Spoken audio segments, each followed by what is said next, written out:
This this really sucks. 30 years. I remember my dad surprising me with the original PlayStation because games were cheaper on disc compared to the N64. One of the first things my dad did was give it the lightest scratch with his fingernail to then wipe it down. Curious if the reason why the bottom is black is due to Sony using some type of new scratch resistant technology. To then check if we got ripped off with a fake disc by loading and having me play a bit of Crash Bandicoot. Thankfully, we learned it was normal, and we had a blast playing various PlayStation games throughout that generation. I still own many of those discs my dad got me, and I still own every single PlayStation console, from the PS1 to the PS5, that either my father purchased me or I purchased for myself later in life. And I will continue to use them for as long as possible. But following Sony's announcement that they are completely killing off physical disc production for new games in a couple years, the chain of me owning every PlayStation console is broken. I won't be buying a PS6. This feels like we're entering a dark anti-consumer era for console gaming. Not that we weren't kind of already there. And to justify it, the industry is relying on what feels like various massive lies by saying stuff like, "This is what gamers want." Sony loves to point at the data, claiming that digital sales vastly outperform physical sales. They're just giving the market what it wants. But I know how easily numbers can be manipulated to tell a very convenient story. Are digital sales high? Of course they are, but how much of that data is skewed by free-to-play behemoths like Fortnite and Call of Duty? How many of those purchases are artificially logged just because Sony sends you an email receipt every month you claim a PS Plus monthly game?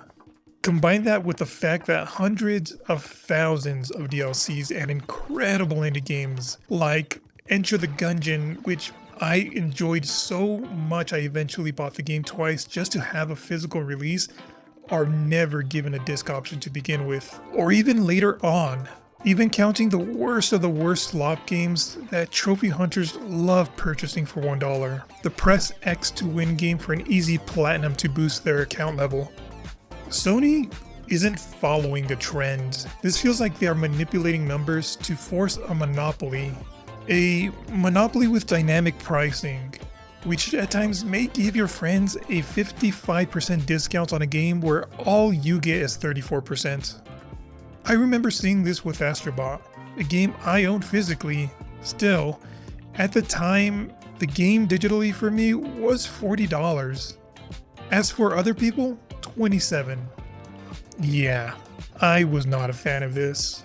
Even if this didn't happen to me, after seeing the proof, I would have felt the same, which is a reason I permanently stopped purchasing digital games on the PSN.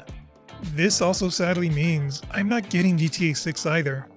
This really sucks. I've been waiting so long for this game. I was so hyped.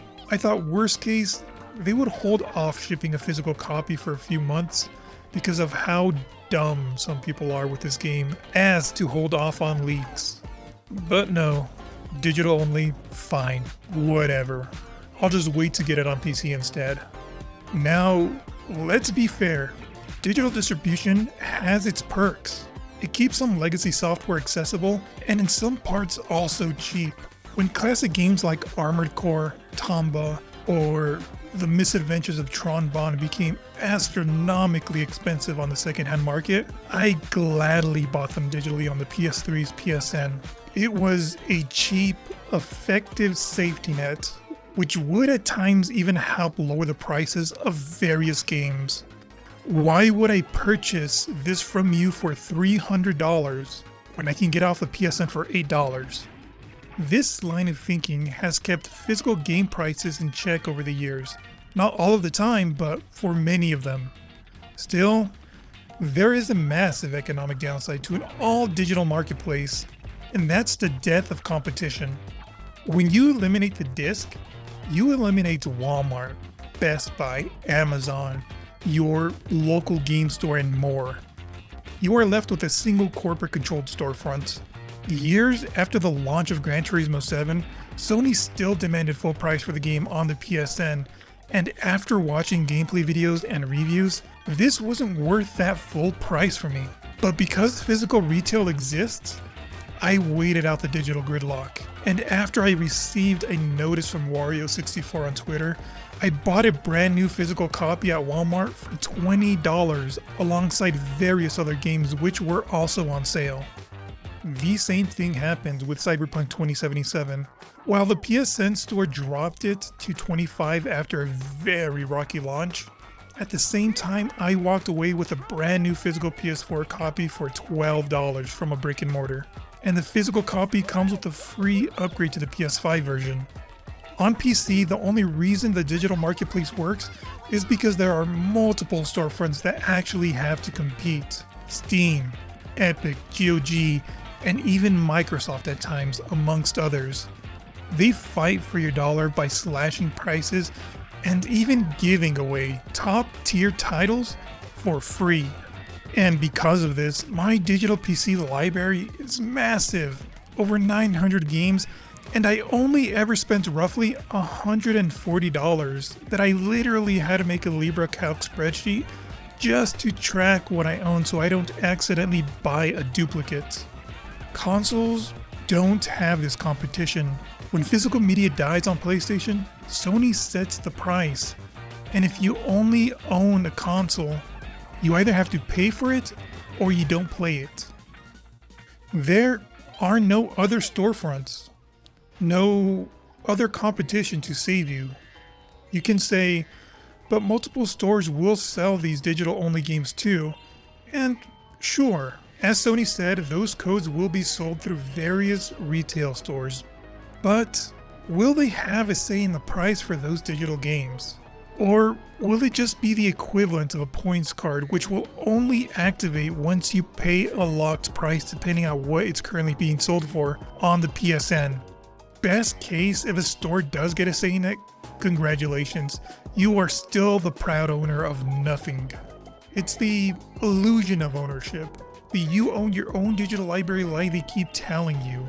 The same week they announced this, they removed 500 movies from people's accounts that they purchased. Unless the deal is incredibly good on PC, I rarely buy digital games because I hate wasting hard-earned money. We've all purchased games we didn't like. For myself, it would be Malicious, Medal of Honor, and Rainbow Moon based on good reviews and gameplay videos, only to realize the gameplay just didn't click with me. In an all-digital world, that money's gone. Poof, evaporated into the ethos CEOs at these companies call a yacht, a you're fired, or a golden parachute, whatever those things are, leaving you with a thing called regret.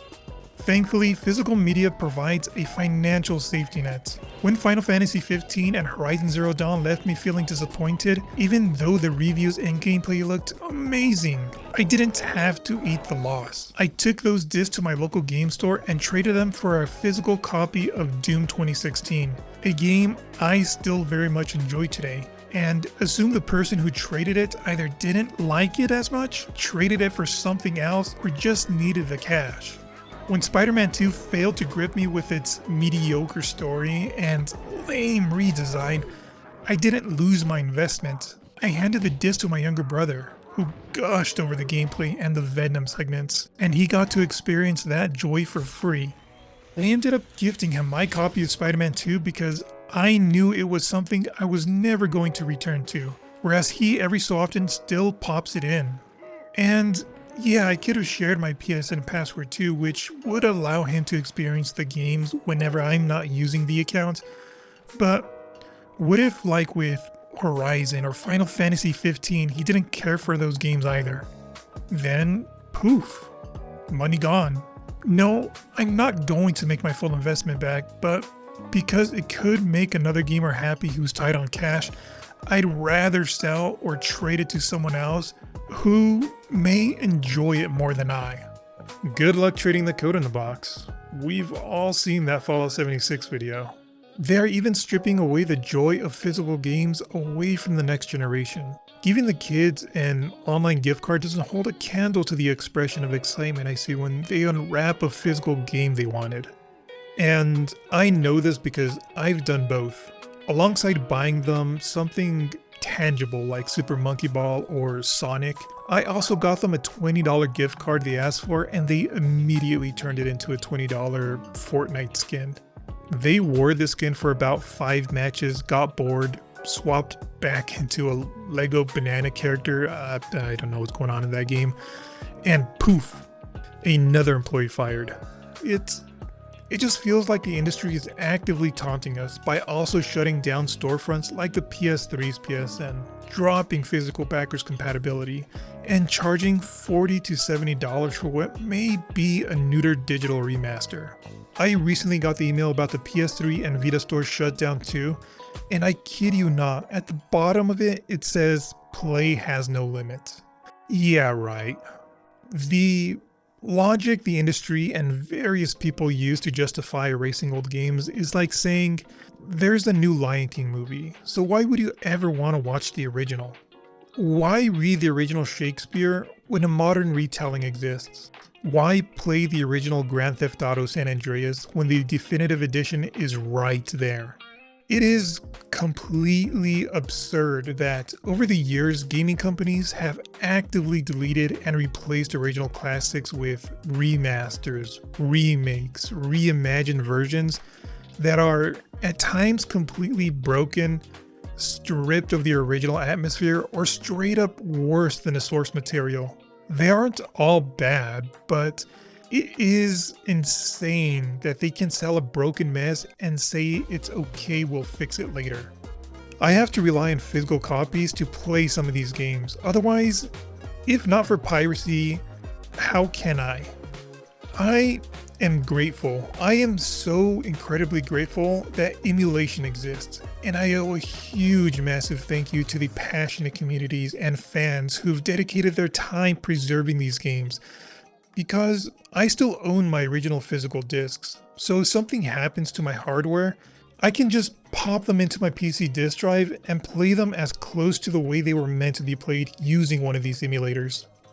For 3 decades, console gaming felt like the user-friendly, reliable alternative to digital-only and the complexities of a PC, which have gotten better. We tolerated the loss of manuals, discs without game data, the day one patches, and the forced subscriptions to play online because PlayStation still felt like the primary defender of physical ownership. But with this move, I'm done. I sincerely hope this digital-only experiment fails because stripping away consumer rights is never okay. I am so happy to see so much pushback online too, especially on the PlayStation blog, which is usually empty. I personally wrote a comment about my dissatisfaction, and when triple checking the comments I left, I couldn't find it. At most only ever took 3 or 4 clicks on the load newer comments option to find mine, but I kept clicking and clicking until I realized there were over 6,000 comments. I don't think I've ever seen this, and I've been frequenting the blog since the PS3 days, and checking now while I'm recording this, there are over 7,000. I spent a few hours reading some of these comments, most of which also speak of their time with PlayStation since the PS1, only to make this their last stop. I still remember people freaking out that the Xbox One won't allow you to play used games. This feels worse than that. Speaking of, I am so surprised they beat Xbox to the punch, and how Nintendo is one of the last lines of defense because of how much they were pushing keycards. I just hope that, like with Xbox reversing their stance on physical DRM, I hope Sony reverses this decision too. I really do, and the shock the gaming community got will have more people purchasing physical games afterwards. Otherwise, if they choose not to reverse course, I'll keep getting whatever I can physically, but once it's over, the PS5 will be my final PlayStation. So thanks for the memories. It's been a wild ride, but this is where I get off.